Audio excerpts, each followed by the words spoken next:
नमस्कार स्टूडेंट्स, मैं Ramanand Kuldeep, associate professor दर्शन शास्त्र विषय, राजकीय महाविद्यालय अजमेर, एमए फाइनल के विद्यार्थियों के लिए वेदांत दर्शन पर चर्चा करने के लिए फिर से उपस्थित हूँ।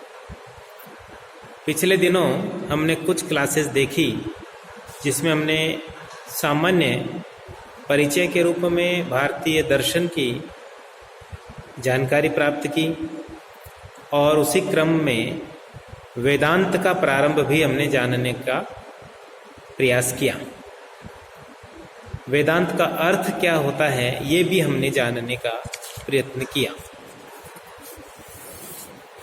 हमारे सिलेबस में शांकर वेदांत और उसकी अन्य वैष्णव जो संप्रदाय हैं उनके साथ तुलना या तुलनात्मक एक स्टडी ये हमारे सिलेबस में है। पहले भी मैंने बताया ये सब चीज़ें, ब्रह्म, माया, जीव, जगत, ईश्वर, पुनर्जन्म, मोक्ष, भ्रम, ख्याति आदि बहुत सारी चीज़ों पर हम शंकराचार्य की दृष्टि से और साथ ही अन्य वैष्णव संप्रदाय जिसमें अपन बात करते हैं वल्लभाचार्य, निम्बार्क, रामानुज और मध्वाचार्य, इन सभी दार्शनिकों को साथ लेकर अपन चलते हैं। मित्रों, पिछली क्लासों में हमने जाना कि वेदांत का अर्थ होता है वेदों का अंतिम भाग, और उसमें भी हमने खास तौर से उपनिषदों को माना, क्योंकि जो वैदिक साहित्य है उसका अंत उपनिषदों में ही होता है और दार्शनिक गूढ़ता और दार्शनिक सिद्धांत हमें उपनिषदों में ही दिखाई देते हैं। लेकिन याद रखिएगा कि उपनिषदों की संख्या 108 बताई गई है और कुछ स्थानों पर एक मत या एक मतैक्यता उनमें नहीं है। तो जो भिन्नता उपनिषदों में हमें दिखाई देती है उसको दूर करने और समझने के लिए महर्षि बादरायण ने, जिनके साथ कभी कभी हम ग्रंथों में व्यास शब्द भी जुड़ा हुआ देखते हैं, ब्रह्मसूत्र की रचना की। और मैंने बात की थी कि ब्रह्मसूत्र 4 अध्याय में बटा हुआ है, प्रत्येक अध्याय में 4 पाद हैं और प्रत्येक पाद में अनेक अधिकरण भी हैं, सूत्र हैं। तो इस प्रकार ब्रह्मसूत्र वह मूल और प्रथम ग्रंथ है जिससे हमें आधुनिक वेदांत दर्शन की ठीक से जानकारी मिलती है। एक बात और मैं यहाँ नई है जो बता देना चाहता हूँ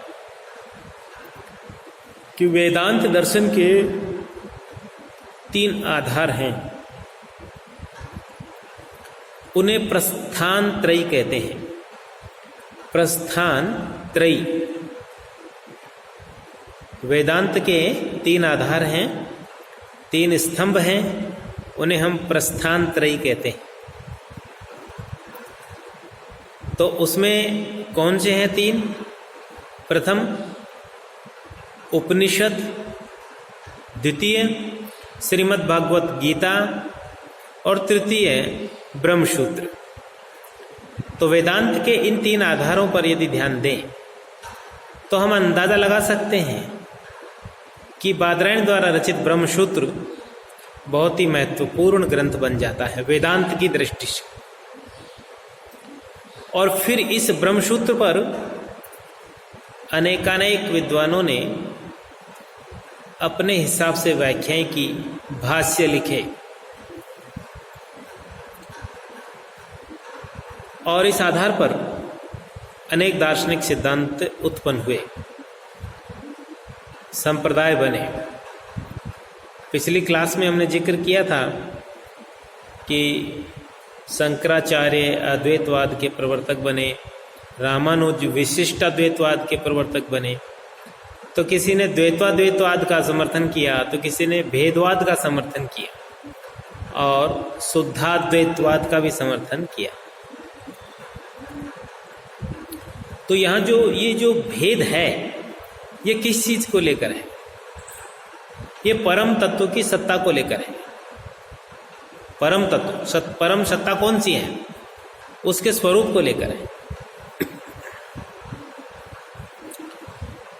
सभी लोगों ने अपने अपने हिसाब से व्याख्या की और ये दावा भी किया कि उनका मत अन्य मतों से श्रेष्ठ है।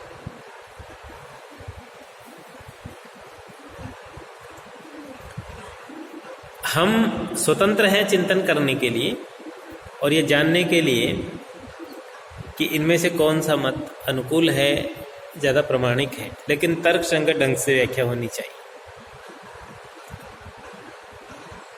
एक बात और यहाँ पर जो नई है आप लोगों के लिए, मेरे लिए, और जो याद रखनी चाहिए कि हम वेदांत पढ़ रहे हैं और वेदांत के समर्थक जितने भी दार्शनिक हैं, खासतौर से अद्वैत वेदांत के, बादरायण के ब्रह्मसूत्र के समर्थक, उन्होंने एक बात कही कि वेदांत का अधिकारी कौन है। प्रस्थान तो 3 है, वेदांत के 3 आधार हैं, इस पे बात की, लेकिन वेदांत का अधिकारी कौन है, वेदांत को पढ़ कौन सकता है। तो इसके लिए साधन चतुष्टय की कल्पना की गई कि ये 4 चीजें, इन 4 शक्तियों और इन 4 विशिष्टताओं से जो युक्त होगा वह वेदांत का अधिकारी है। कौन सी है वो 4 चीजें? नंबर 1, नित्यानित्य वस्तु विवेक। पहला है नित्यानित्य वस्तु विवेक, यानी जिस व्यक्ति में नित्य और अनित्य के बीच, शरीर और आत्मा के बीच भेद करने की क्षमता हो, विवेक, नित्य और अनित्य के बीच, आत्मा और शरीर के बीच भेद करने की क्षमता हो, वही वेदांत का अधिकारी है। तो 4 शर्तें जो दी थी उसमें प्रथम हुई नित्यानित्य वस्तु विवेक। यह मूत्रार्थ भोग विराग, कि लौकिक और पारलौकिक जो भोग हैं, भौतिक संसार के और परलौकिक, मानी जैसे स्वर्ग जैसी चीजों की बात कर रहे हैं अपन, कि वहां के जो भोग हैं उनके प्रति वैराग्य, विराग जिसमें पैदा हो जाए, वही वेदांत का अधिकारी है। शम दमादि साधन सम्मत, तो शम, दम, साधन, श्रद्धा आदि आदि का जिक्र यहाँ पर किया गया है, यानी मन का नियंत्रण, इंद्रियों का नियंत्रण और इंद्रिय निग्रह, शास्त्रों का ज्ञान, तो आदि आदि, ये 6 है, इसमें 6 अंग है। शम दमादि साधन सम्मत में 6 भाग दिए गए हैं।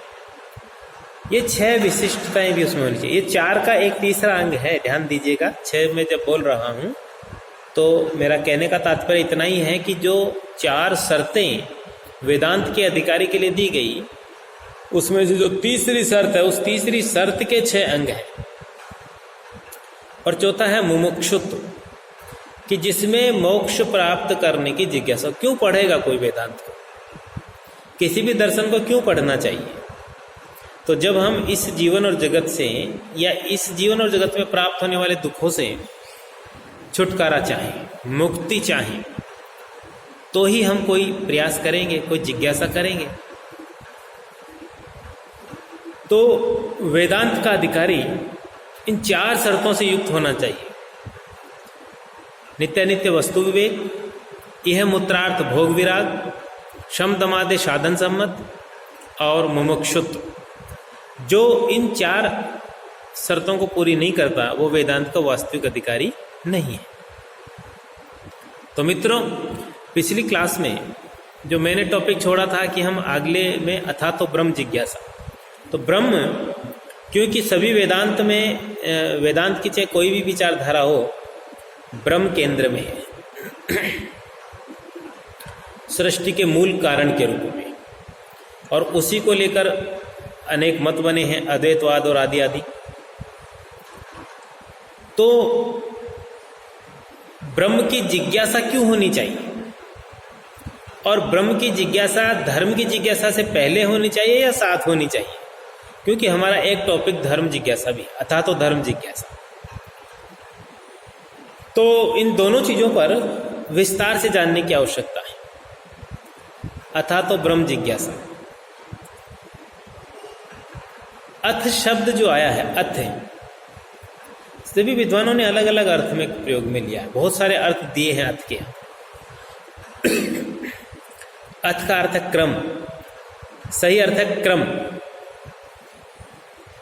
अनंतर्य, कि अब हम इस जीवन के सारे अनुभवों के बाद हम इस जगह पर पहुंचे हैं कि अब क्रम आता है ब्रह्म को जानने का, ब्रह्म की खोज।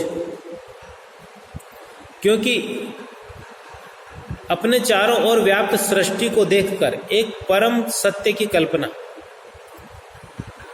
हम कर सकते हैं, उपनिषदों में भी की गई है, और वह परम सत्य स्वयं जो प्रकाशमान है, जो अपने अस्तित्व के लिए किसी पर निर्भर नहीं, उसी को ब्रह्म कहा गया है।